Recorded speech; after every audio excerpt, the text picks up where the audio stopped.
হে হতাশাগ্রস্ত যুবক, তোমাকে বলছি শোনো। হ্যাঁ, তোমাকেই বলছি।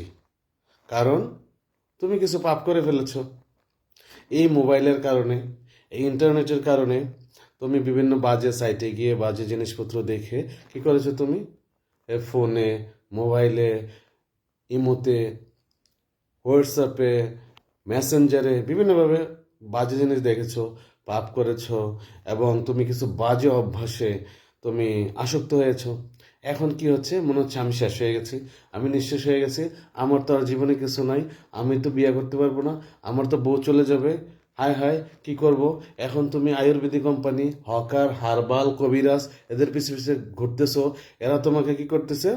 তোমাকে বোকা পেয়ে তোমাকে মনে করো যে এই তোমার কাছে টাকা পয়সা হাতিয়ে নিচ্ছে তোমার কাছ থেকে, তোমাকে প্রতারণা করে, মিথ্যে কথা বলে বিভিন্ন ঔষধ, সিরাপ, মালিশ, এটা সেটা দিয়ে তোমার কাছ থেকে টাকা হাতিয়ে নিচ্ছে।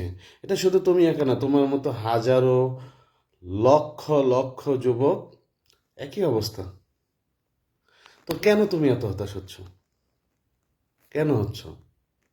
কোনো কারণ নেই। আর শোনো, তোমাকে আগেই বলছি, যা করছো মনে করো যে ভুলে যাও। যা করছো ভুলে যাও, মনে করো তোমার কিচ্ছু হয় নাই। তুমি পাপ করছো, অনেক পাপ করছো। তুমি এগুলো তো করছো করছো, কত মেয়েদের সাথে জেনা পর্যন্ত করে ফেলছো, অনেক কিছু করছো, খুন করো নি তো, খুনও করছো। মনে করো যে তোমার একটা বেবি পর্যন্ত নষ্ট করেছো, অতটুকু করেছো। অনেক পাপ করছো, 1 কোটি পাপ করছো, 2 কোটি পাপ করছো, 10 কোটি পাপ করেছো, তাই তো? কিন্তু আল্লাহ কি বলছে? সূরা ফুরকানের 70 নম্বর আয়াতে আল্লাহ বলছে, যারা তওবা করে, ঈমান আনে এবং সৎকর্ম করে, আল্লাহ তাদের গুনাহগুলাকে নেক আমলে পরিবর্তন করে দেবে। তার মানে কি? তুমি যে এত এত কোটি কোটি গুনাহ করেছ, তোমার গুনাহগুলা কি হবে? উল্টা নেক হয়ে যাবে। তার মানে কি? তুমি অনেক নেকির মালিক হচ্ছ। তাহলে তোমার ভয় কোথায়? তবে হ্যাঁ, তোমাকে ভাবতে হবে যে তোমাকে কি করতে হবে, কিভাবে সেটা সম্ভব। এই যে আল্লাহ বলে দিয়েছে সূরা ফুরকানে, তোমাকে তওবা করতে হবে। তওবা করতে হবে। তওবা করার পরে, তওবা মানে কি? তওবা মানে হচ্ছে যে আমি যেই ভুলটা করেছি সেই ভুলটা আমি দ্বিতীয়বার আর করব না,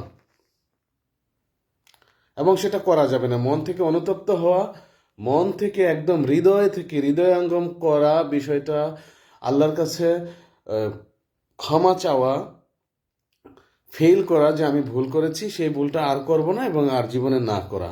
ওটা যখন করবা, তারপর হচ্ছে কি, এখন ইমানটাকে মজবুত করবো। আল্লাহ যা বলছে তা শুনতে হবে, বিশ্বাস করতে হবে। নতুন করে আবার ইমান আনলা, ইমানটাকে মজবুত করলা। তারপরে কি করলা? যে তুমি সৎকর্ম করবে, ভালো কাজ করবে। ভালো কাজ, কত ভালো কাজ আছে। তোমার যে স্বাভাবিক কাজকর্মের পরে মানুষকে সেবা করবে, মানুষকে সাহায্য করবে, এটা বোঝা আলগি দিয়ে দিবে, এটা ভিক্ষুককে 5 টাকা, 10 টাকা, 20 টাকা যতটুকু সম্ভব, একটা অভাবী দেখলে তাকে খাবার দিবে, তাকে খাওয়াবে। এই ধরনের ভালো কাজে যখন তুমি ব্যস্ত হয়ে যাবে, তখন দেখবে যে তোমার পরিবর্তন হয়ে গেছে, জীবনের অনেক পরিবর্তন হয়ে গেছে। এবং আল্লাহ তো বলেছে, আল্লাহ প্রতিজ্ঞা করেছে যে আমি তোমার গুনাহগুলাকে নেক আমলে পরিবর্তন করে দেব। তাহলে তোমার ভয় কোথায়?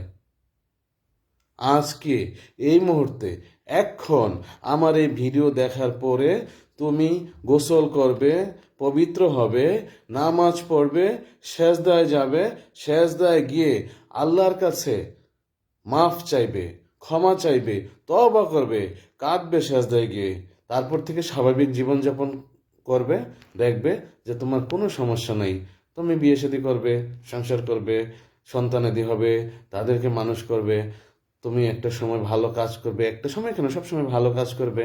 বৃদ্ধ হবে, দেশের জন্য কিছু কাজ করবে, মানুষের কল্যাণে কিছু কাজ করে যাবে। তুমি জান্নাতে যাবে, মৃত্যুর পরে জান্নাতে যাবে, ভালো থাকবে। তোমার যারা সন্তানাদি ভালো সুসন্তান রেখে যাবে, তারও ভালো কাজ করবে। এভাবেই চলতে থাকবে বংশ পরম্পরা। তো হতাশ হচ্ছ কেন? হতাশ হয়ে তো কোনো লাভ নাই। তোমাকে সমাধানে আসতে হবে। তোমার সমস্যা কি এবং সমস্যাটা কিভাবে সমাধান হবে, সেখানে আসতে হবে। শুধু শুধু হতাশ হয়ে তো লাভ নাই। আল্লাহ তো বলেছে, লা তাহজান, হতাশ হয়েও না। তো তুমি কেন হতাশ হচ্ছ? আল্লাহর উপর ভরসা রাখো, আল্লাহ সব কিছু ঠিক করে দেবেন। তবে তোমাকে কাজটুকু করতে হবে। আশা করি কথাটা শুনেছ এবং এটা হৃদয়ঙ্গম করবে এবং সেভাবে চলবে, ভালো থাকবে। Don't be sad, don't be upset. আসসালামু আলাইকুম, আল্লাহ হাফিজ।